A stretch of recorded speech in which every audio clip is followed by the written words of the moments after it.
এলাকায় জমি রাখেন আপনারা এইভাবে। আমি তার কাছে জমি দিলাম, 50,000 টাকা ঋণ নিলাম। 50,000 টাকা ঋণ নিয়ে আমি 1 কাঠা জমি তাকে দিলাম। সে চাষাবাদ করছে 1 বছর, 50,000 দিয়ে দিছি, জমি ফেরত দিছি, এটাই তো চলে। তো 500 দিরহাম বিনিময়ে সে আমার কাছে একটা ঘোড়া বন্ধক রাখছে। কি বন্ধক রাখছে? ঘোড়া। আমি স্বর্ণের চেন রেখেছিলাম বন্ধক, নিয়েছিলাম 20,000 টাকা ঋণ। আবার 20,000 টাকা ফেরত দিব, স্বর্ণের চেনটা আমাকে দিয়ে দিবে।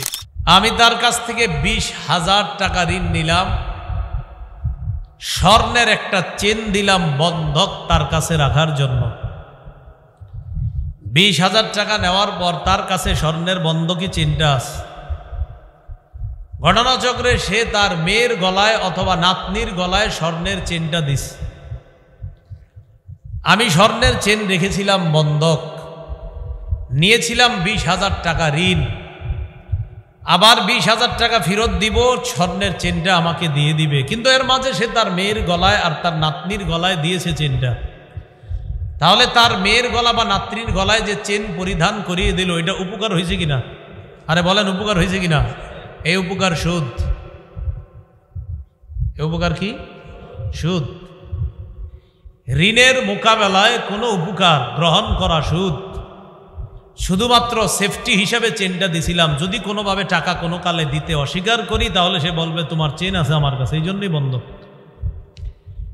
যারা ঠিক ঠিক বলতেছেন এখন তারাই বলেন, এলাকায় জমি রাখেন আপনারা এইভাবে। আমি তার কাছে জমি দিলাম, 50,000 টাকা ঋণ নিলাম। 50,000 টাকা ঋণ নিয়ে আমি 1 কাঠা জমি তাকে দিলাম। সে চাষাবাদ করছে 1 বছর, 50,000 দিয়ে দিছি, জমি ফেরত দিছি, এটাই তো চলে। সত্যি করে বলেন, সুদ। এটার নাম আপনারা দিয়েছেন বন্ধক। এই পবিত্র শব্দ অপবিত্র জায়গায় লাগানো ঠিক করেন নাই। বন্ধক একটা পবিত্র শব্দ। বাইহাকি শরীফের বর্ণনা, আব্দুল্লাহ ইবনে মাসউদ রাদিয়াল্লাহু তাআলা আনহুর কাছে এক ব্যক্তি আসছে। আসার পর বললেন, আসলাফতু রাজুলান 500 দিরহাম দিনার। আমি একজন রে 500 দিরহাম ঋণ দিছি। কয় দিরহাম? ওয়ারাহানানি ফারসান, সে আমার কাছে একটা ঘোড়া বন্ধক রাখছে। বলেন তো 500 দিরহাম বিনিময়ে কি বন্ধক রাখছে? ঘোড়া। আব্দুল্লাহ ইবনে মাসউদ রাদিয়াল্লাহু তাআলা আনহু বললেন, তুমি কি যেই ঘোড়াটার উপরে চড়ে আসছো এটা কি সেই ঘোড়া? শোনেন না, কয় হুজুর জি একটু চড়ছিলাম ঘোড়াটার উপরেই তো। তুমি ঘোড়ার উপরে চড়ছো, বন্ধক রাখছে যেটা? কয় হ্যাঁ, সুদি কারবার করছে। তোমার কাছে ঘোড়া বন্ধক রাখছে, বন্ধকি জিনিস দিয়ে উপকৃত হওয়া যায় না। লা ইয়াজুজুল ইনতিফাউ বিশাইইল মারহুন, বন্ধকি জিনিস দিয়ে উপকৃত হওয়া যায় নাই। তোমার কাছে ঘোড়া বন্ধক রাখছে, এটা রেখে দিবা, এটার উপরে উঠবা না। ছেলের মন চাইলেও ওটার উপরে উঠায়া দিবা না।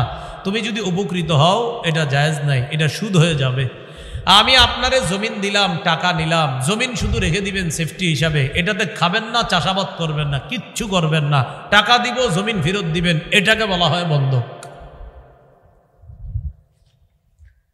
তাহলে সহি পদ্ধতি কোনটা? আপনি ভাড়া দিবেন, এটা সঠিক। আপনি আমার জমি ভাড়া নেন, লিজ নেন, এটা জায়েজ, ভাড়া জায়েজ। তাহলে ভাড়াও জায়েজ, বন্ধকও জায়েজ। তবে বন্ধক জায়েজ কোন বন্ধক? যে বন্ধক নেওয়ার পর আপনি এটা দিয়ে কোনো উপকার লাভ করবেন না, সেই বন্ধক জায়েজ। অন্যথায় উপকার লাভ করবেন আর এটার নাম দেন বন্ধক, না না, এটার নাম সুদ দিবেন, সুদ সুদ। সূরা বাকারা 278 নম্বর আয়াতে কারিমা তেলাওয়াত করলাম। আল্লাহ পাক রব্বুল আলামিন এই আয়াতের মধ্যে বলেন, ইয়া আইয়ুহাল্লাযীনা আমানুত্তাকুল্লাহ, হে ঈমানদারগণ তোমরা আল্লাহকে ভয় করো। ওয়াদারু মা বাকিয়া মিনার রিবা ইন কুনতুম মুমিনিন, তোমরা যদি ঈমানদার হও তাহলে সুদের কারবার ছেড়ে দাও। আমাদেরকে আল্লাহ ডাকলেন ঈমানদার বলে, ডেকে বললেন যদি ঈমানদার হও সুদের কারবার ছেড়ে দাও। এখানে আমরা যারা বসছি আমরা তো ঈমানদার, কি বলেন? তো আল্লাহ বলতেছেন যদি ঈমানদার হও, আমরা কি? আল্লাহ বলতেছেন যদি ইমানদার হও, আমরা কি? আচ্ছা, তো আল্লাহ বলেন যদি মুমিন হও, ইমানদার হও তো সুদের কারবার ছেড়ে দাও। সবাই বললেন ইমানদার। তো এখন আল্লাহ বলেন যদি ইমানদার হও, সুদের কারবার ছেড়ে দাও। এটা সূরা বাকারার 278 নম্বর আয়াত। আরবের দুটি গোত্র ছিল, একটি গোত্রের নাম সাকিফ আর একটি গোত্রের নাম মাখজুমি।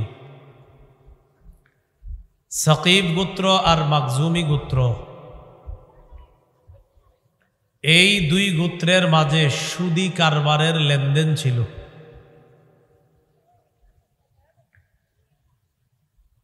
ইসলাম গ্রহণ করে নাই তখনও পর্যন্ত এই দুই গোত্র। দোনো গোত্র ইসলাম গ্রহণ করার আগে সুদের কারবার করছে। আল্লাহর মেহেরবানিতে এই দোনো গোত্র ইসলামের দাওয়াত পেয়ে মুসলমান হয়ে গেছে। তাহলে মনে রাখবো, আমরা সুদের কারবারটা করেছিল ইসলাম গ্রহণের আগে, মুসলমান হলেন হওয়ার পর। যেই গোত্র সুদের টাকা পাইতো আরেক গোত্রের কাছে, ওই সুদের বাকি বকেয়া অর্থ আদায় করার জন্য এক গোত্র আরেক গোত্রকে গিয়ে বলে, মুসলমান হওয়ার আগে আমাদের মাঝে যেই সুদের কারবার হয়েছিল, সেই সুদের কারবারে আমরা তোমাদের কাছে যে সুদের অর্থটা পাইতাম ওটা ফেরত দাও। এখন বলেন তো, সুদের অর্থ ফেরত চাইতেছে মুসলমান হওয়ার আগে না পরে? এই তো মাশাআল্লাহ বুঝছেন। তাহলে কারবার করছিল কখন? আগে। আর বকেয়া ফেরত চাইতেছে কখন? মুসলমান হওয়ার পরে। যাদের কাছে চাইলো তারা বলল আমরা দিব না, কারণ আমরা এখন মুসলমান। বলেন তো আপনারা, যারা চেয়েছে তারা কি মুসলমান? রাসূলুল্লাহ সাল্লাল্লাহু আলাইহি সাল্লামের কাছে আত্তাব ইবনে আসিদ নামে একজন চিঠি লিখছেন, নবীজির নায়েব। চিঠির মধ্যে লিখলেন, এই জায়গায় দুই গোত্রের মাঝে সুদি কারবার নিয়ে ঝামেলা চলতেছে। ইসলাম গ্রহণের আগে তারা সুদি কারবার করছে। এখন দুই দলই মুসলমান, এক দল আরেক দলের কাছে বকেয়া সুদের অর্থ ফেরত চায়। ওগো আল্লাহর নবী, আমি এখন কি করব? এরা তো ঝগড়া লাগছে। রসুলের কাছে এই চিঠি যখন পড়ে শোনানো হলো, আল্লাহ পাক রব্বুল আলামিন সূরা বাকারার 278, 279 নম্বর আয়াত নাজিল করে দিলেন। আয়াতের মধ্যে আল্লাহ বলে দিলেন, হে ইমানদারগণ, সুদের কারবার যখন করছিল তখন ইমানদার ছিল না। এখন বলতেছে, হে ইমানদারগণ, আল্লাহকে ভয় করো, যদি মুমিন হও সুদের কারবার ছেড়ে দাও। সুদের আরবি হলো রিবা। রিবা বলা হয় আজ জিয়াদা, অতিরিক্ত অংশ। কুল্লু জিয়াদাতিন লা ইউকাবিলুহা ইওয়াজ, প্রত্যেক ওই অতিরিক্ত অংশ যা ফাও ফাও পাওয়া যায়, কোনো বিনিময় ছাড়া পাওয়া যায়, এটাকে বলা হয় রিবা। আল জামিউ সগীর হাদিসের কিতাব 6318 নম্বর হাদিস। আলী ইবনে আবি তালেব রাদিয়াল্লাহু তাআলা আনহুর বর্ণনা, তিনি বলেন, কুল্লু কর্জিন জাররা মানফাআতান ফাহুয়া রিবা। প্রত্যেক ঋণ, ওই ঋণের বিনিময়ে অতিরিক্ত যেটা পাওয়া যায় সেটাই সুদ। প্রত্যেক ঋণ, যেই ঋণের মোকাবেলায় অতিরিক্ত কোনো বেনিফিট, লভ্যাংশ পাওয়া যায়, সেটাকেই সুদ বলা হয়। আমি তার কাছ থেকে 20 টাকা ঋণ করলাম, ফেরত দেওয়ার সময় 21 টাকা দিলাম, সুদ হলো কত? 1 টাকা।